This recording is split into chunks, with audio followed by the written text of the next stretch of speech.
दोस्तों, सर्दियां आते से ही आपके बालों की समस्या बढ़ जाती है। मतलब आप नहाएं तो बाल झड़ते हैं, कंघी करें तो बाल झड़ते हैं, इवन हाथ लगाएं तो भी बाल झड़ते हैं। तो मैं ये वीडियो लेकर आया हूं जिसमें आपको बताऊंगा ठंड के मौसम में बाल इतने क्यों टूटने और झड़ने लगते हैं, क्या कारण होता है कि बाल हम पतले हो जाते हैं, क्या गलतियां हम रोज़ाना करते हैं, कैसे हम 15 दिनों के अंदर अपने बाल को झड़ना कम से कम कर सकते हैं। तो कारण बताऊंगा और उसके सवालों के जवाब बताऊंगा, कैसे हम अपने जो है बालों को स्वस्थ रख सकते हैं। तो बने रहिए मेरे वीडियो पे आखिरी तक। सेहत की किताब से मैं मोहम्मद ज़ुबैर ख़ान आपके खिदमत में फिर से हाज़िर हूँ। अगर अभी तक आपने मेरे चैनल को सब्सक्राइब नहीं किया है तो सब्सक्राइब कर लीजिए। और ये वीडियो बहुत इन्फॉर्मेटिव है, इसे लाइक और अपने अज़ीज़ रिश्तेदारों दोस्तों को शेयर ज़रूर करिएगा। तो सर्दी आते से ही जो है हमारे बाल जो झड़ने लगते हैं उनकी जो है 5 वजह होती हैं। नंबर 1, स्कैल्प जो है आपका, स्कैल्प का ड्राई हो जाना। जैसे जैसे सर्दी आती है तो स्कैल्प ड्राई हो जाती है। स्कैल्प ड्राई होती है तो इसमें रूसी, डैंड्रफ और ज़्यादा बढ़ जाती है। डैंड्रफ और बढ़ने से बाल हमारे कमज़ोर हो जाते हैं। और सर्दियों में जो हम टोपा, मफलर बार बार बालों पे जो है जोर लगाते हैं, जिसकी वजह से स्कैल्प में ड्राइनेस और ज़्यादा बढ़ती है और इसकी वजह से जो है बाल हमारे ज़्यादा झड़ने लगते हैं। सर्दी होने की वजह से बॉडी को गर्म रखने के लिए ब्लड को बहुत मेहनत करना पड़ती है। ब्लड बॉडी में इनसाइड की तरफ जाता है, हार्ट की तरफ ज़्यादा होता है, वाइटल आर्गन को गर्म रखता है और वाइटल आर्गन की बॉडी ज़्यादा केयर करती है क्योंकि ज़िंदा रहना ज़्यादा ज़रूरी है, बाल भले ही झड़ जाएं। तो ब्लड सर्कुलेशन हमारा जो है स्कैल्प तक प्रॉपर नहीं होता। जब ब्लड से इन बालों को जो नरिशमेंट मिलना होता है वो प्रॉपर नरिशमेंट नहीं मिल पाता, जिसकी वजह से बालों का झड़ना थोड़ा बढ़ जाता है। अब एक प्रॉब्लम जो है सर्दियों में बड़ी जेन्युइन है कि सर्दी होती है तो दिन छोटे हो जाते हैं, रातें लंबी हो जाती हैं। मतलब दिन छोटे होने का मतलब है पहले तो सूरज की रोशनी कम समय आपकी निकलेगी और कम समय भी जब निकलती है तो भी जो है हवाएं तेज़ चलती हैं तो लोग बाहर धूप में नहीं बैठ पाते हैं या उनकी बॉडी धूप के उसमें नहीं आती है संपर्क में, या गर्म कपड़े पहने रहते हैं तो बॉडी खोल कर नहीं आ सकते हैं। तो इस वजह से जो है धूप कम होने की वजह से बॉडी में विटामिन D3 की कमी हो जाती है और विटामिन D3 की कमी से बॉडी का इम्यून सिस्टम तो वीक होता ही होता है। साथ में बाल झड़ने के लिए जो विटामिन D की वजह से DHT बैलेंसिंग होती है, वो DHT बैलेंसिंग गड़बड़ हो जाती है। विटामिन D से ही DHT बनता है और DHT बालों को मजबूत करता है। तो बालों को मजबूत करने का जो रीज़न होता है विटामिन D, वो कम मिलता है और विटामिन D की कमी हो जाती है। इस वजह से भी बालों का झड़ना बढ़ जाता है। अब सर्दी जब तेज़ पड़ती है तो सबसे अच्छा क्या लगता है? सर्दी जब तेज़ पड़ती है तो सबसे अच्छा जाहिर सी बात है गर्म बने रहना लगता है। गर्म पानी अच्छा लगता है, आग अच्छी लगती है। जैसे जैसे हम गर्म पानी से नहाते हैं या गर्म पानी से हाथ मुँह धोते हैं या अपना सर धोते हैं तो ये ड्राइनेस और बढ़ती है, सूखापन और बढ़ता है। तो गर्म पानी से नहाने से भी ड्राइनेस बढ़ती है और इस वजह से जो है हमारे बालों का झड़ना और पतला होना और बढ़ जाता है। और नंबर 5, ह्यूमिडिटी, उमस जो है वो बहुत कम हो जाती है। इस वजह से बाल थोड़े कर्रे हो जाते हैं और कर्रे होके जो है झड़ना शुरू हो जाते हैं, उमस की कमी हो जाती है। तो ये 5 रीज़न है, इसकी वजह से जो है बाल झड़ना बढ़ जाते हैं। ब्लड का सर्कुलेशन, विटामिन D3, गर्म पानी, उमस और स्कैल्प का ड्राई होना। सर्दियों में होने वाली बालों की 4 आम समस्याएं जो हैं। नंबर 1, हेयर फॉल, ये जड़ें कमज़ोर हो जाती हैं, हार्मोनल इम्बैलेंस होता है, इसकी वजह से हेयर फॉल होता है। नंबर 2, डैंड्रफ, स्कैल्प जो है पूरा सफ़ेद हो जाता है, ड्राई हो जाता है, रेड हो जाता है, इसकी वजह से डैंड्रफ हो जाती है और इसी की वजह से बाल झड़ते हैं। 2 मुँहे बाल हो जाते हैं, सर्दियों में नरिशमेंट प्रॉपर नहीं मिलने की वजह से बालों के 2 मुँह हो जाते हैं, बाल पतले हो जाते हैं, इसकी वजह से बाल झड़ते हैं। और इसी तरीके से हेयर टैनिंग, मतलब बालों का पतला होना, नरिशमेंट प्रॉपर नहीं मिलने की वजह से बाल हमारे पतले होने लगते हैं और इस वजह से बाल ज़्यादा झड़ते हैं। तो अब मैं आपको बताऊंगा किन लोगों के बाल ज़्यादा झड़ते हैं। ऐसे लोग जिनकी स्किन ड्राई है, मतलब कुछ लोगों की स्किन सर्दी से पहले भी ड्राई स्किन वाले लोग होते हैं, उनकी सर्दी आते से ही स्किन और ज़्यादा ड्राई होती है, ऐसे लोगों के बाल झड़ते हैं। ऐसे लोग जो थायराइड बीमारी से सफ़र कर रहे हैं, PCOD से सफ़र कर रहे हैं या जिनको एनीमिया है, एनीमिक हैं, ऐसे लोगों के बाल झड़ते हैं। ऐसे लोग जिनको विटामिन D3 की कमी है, भारत में 80% लोगों को विटामिन D3 की कमी है, ध्यान रखिए आप। B कॉम्प्लेक्स, विटामिन B12 की कमी है या आयरन की कमी है या विटामिन C की कमी है, ऐसे लोगों के बाल झड़ते हैं। जो लोग बार बार गर्म पानी से अपने हाथ मुंह धोते हैं या अपने सर को धोते हैं, ऐसे लोगों के बाल झड़ते हैं। जो लोग बहुत ज़्यादा हेयर जेल, हेयर क्रीम का इस्तेमाल करते हैं ऐसे लोगों के बाल झड़ते हैं, या जिनका डाइट पोषक नहीं है, मतलब अगर आप वेजिटेरियन हैं तो आपको इस तरह का खाना खाना है कि दाल भी होना, सब्ज़ी भी होना, दही भी होना, सलाद भी होना, अचार भी होना और कुछ अंकुरित भी होना। जब आप इतनी सारी चीज़ें लेकर खाएंगे तब जाके आपकी थाली पोषक होगी। उसमें घी भी होना, उसमें दही भी होना, और नॉन वेजिटेरियन भी जब नॉन वेज खाएँ तो सलाद भी हो। तो ये डाइट पोषक हम लोगों की अमूमन नहीं होती है, इसकी वजह से भी बाल झड़ते हैं।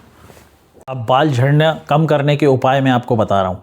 नंबर 1, स्कैल्प को अपने हाइड्रेट रखें। अब स्कैल्प को हाइड्रेट रखने के लिए क्या करेंगे आप? स्कैल्प को हाइड्रेट रखने के लिए इस पर नारियल का तेल लगाइए।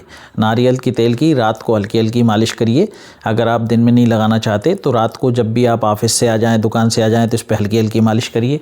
थोड़ा सा जैतून का तेल भी लगा सकते हैं और 15 मिनट मसाज करें आप सोने से पहले। कम से कम ये हफ्ते में 2 बार तो करें।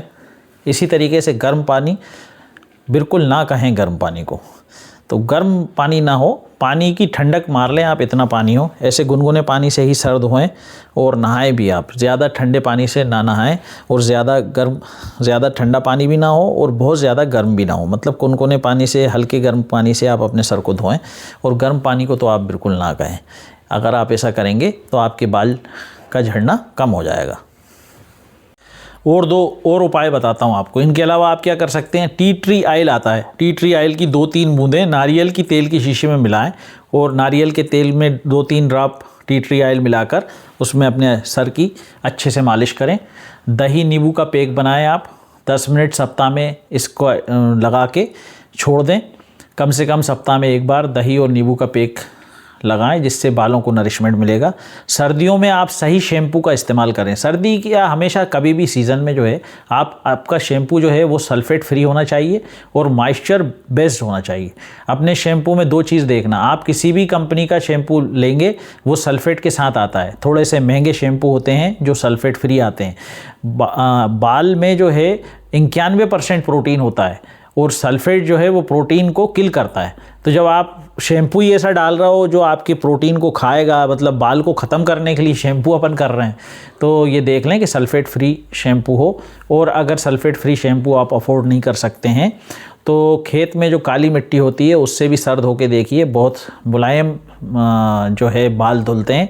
पुराने गाँव के लोग जो है पहले काली मिट्टी से अपने सर धोया करते थे और बहुत ही मुलायम जो है बाल हो जाते हैं उससे भी। वैसे तो आप अगर शैम्पू करना चाहते हैं तो सल्फेट फ्री शैम्पू और मॉइस्चर बेस्ड शैम्पू इस्तेमाल करिए। बाल झड़ना रोकने के लिए मैं अब आपको घरेलू नुस्खे बताता हूँ। घरेलू नुस्खों में सबसे ज़्यादा जो है मेथी का पैक बनाइए आप। मेथी को भिगाकर उसका पेस्ट बना लें, पीस के स्कैल्प पर लगाएं, उसको 20 मिनट तक लगाकर छोड़ दें और इससे हेयर फॉल तुरंत रुक जाएगा। मेथी बहुत ही गुणकारी है बाल को रोकने के लिए। प्याज के रस को जो है अपने बालों पर लगाएं। बालों की जड़ से प्याज के रस से मजबूत होती है। हफ्ते में कम से कम 1 बार प्याज का रस बनाएं। प्याज का रस कैसे बनाएंगे? प्याज को छोटे छोटे टुकड़ों में काट लें और किसी पोटली में रख लें उसको, और उसको ऐसे दबाएंगे आप तो उसमें से बूंद बूंद करके प्याज का रस निकलेगा। ज़रा ताकतवर हाथों से दबाना पड़ेगा उसको।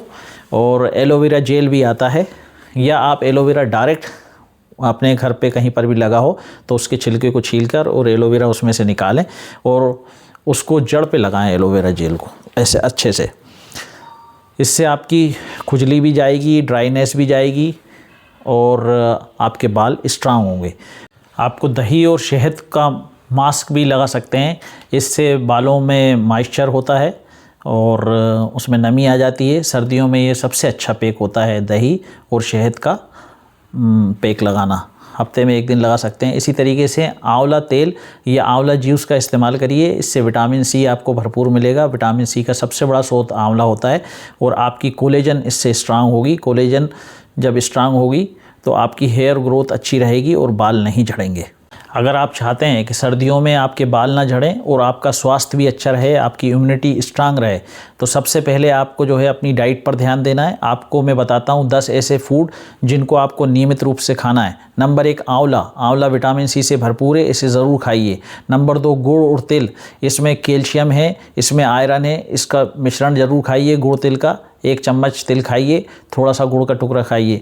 मूंगफली खाइए, इसमें ओमेगा 3 फैटी एसिड्स होता है। बादाम खाइए, बादाम में जो है आपको ओमेगा 3 फैटी एसिड्स मिलेगा। अखरोट खाइए, अखरोट भी जो है नरिशमेंट से भरपूर है, एंटीऑक्सीडेंट से भरपूर है। चना खाइए, चने से आपका जो है हीमोग्लोबिन बढ़ेगा। हरी सब्जियां खाइए, इसमें आपको मिनरल्स और एंटीऑक्सीडेंट मिलेंगे। नारियल पानी कभी पी लीजिए हफ्ते में 1-2 बार, इससे भी जो है आपको नरिशमेंट प्रॉपर मिलेगा, आपको इलेक्ट्रोलाइट बैलेंस होंगे आपके। और अंडा और पनीर खाइए, अंडा और पनीर खाने से आपको प्रोटीन मिलेगा। और मेथी दाना का पानी रोज़ पीजिए। अगर आप ये चीज़ें अपनी डाइट में शामिल करेंगे तो आपके बाल तो नहीं झड़ेंगे, साथ में जो है आपका इम्यून सिस्टम बहुत स्ट्रांग रहेगा और आप बहुत हेल्दी फील करेंगे। मैं फिर से रिपीट कर देता हूँ, आंवला, गुड़ तेल, बादाम, अखरोट, चना, हरी सब्जियाँ, नारियल पानी, अंडा और पनीर, मेथी दाना भिगाकर रात को रखना है और सुबह खाना है। ये सारे फूड्स जो हैं vitamins, vitamin D3, iron, zinc, omega 3 fatty acids देते हैं। मतलब आपको विटामिन्स, मिनरल्स और एंटीऑक्सीडेंट सभी कुछ इससे मिल जाएगा अगर आप ये डाइट पूरी प्रॉपर लेंगे तो।